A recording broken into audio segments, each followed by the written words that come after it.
I placed my hand on the little boy's neck and whispered a threat. This needs to happen. The woman in front of me had intended to seek help from others. Just as her eyes flickered, she noticed the blood trickling from my ear. Perhaps out of protection for her son, she decided to agree to my demands. On the way, she recalled the news on television, reporting that a murderer had escaped from prison. This made her feel uneasy. Even when a police car drove past her, she dared not make a sound.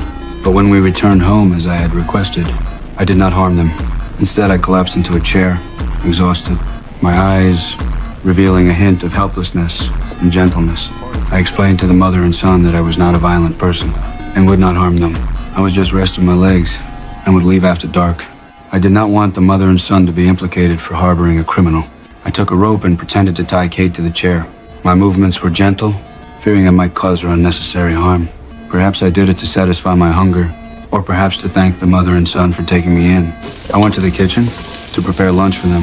Since Kate was restrained, I carefully blew on each mouthful of food and fed it to her with tender care. Kate watched this man, so gentle and kind.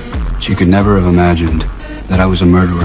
Her son watched all this unfold and also felt that I wasn't as ruthless as the media portrayed me to be. As night fell, I untied Kate before leaving, but the patrol cars didn't stop just because it was night, forcing me to stay there. The next day, I got up early again to prepare breakfast for the two of them. This gesture quietly eased the tense atmosphere between the three of us. Kate approached me with a rope in her hand, but I said, You won't be needing that any longer. But if the day comes when you have to say I tied you up, you won't be lying. My gentle demeanor made Kate lower her guard a little. After she took a small bite of the food, her eyes involuntarily revealed a hint of tenderness. She couldn't believe that a man with such a rough appearance could make such delicious food. To repay Kate and her son for taking me in, I began doing whatever I could to help. I replaced the car's fuse, split firewood for the winter, and cleaned the entire house inside and out. I even taught Parker some basketball skills. My slightly stern tone was like that of a father carefully instructing his son.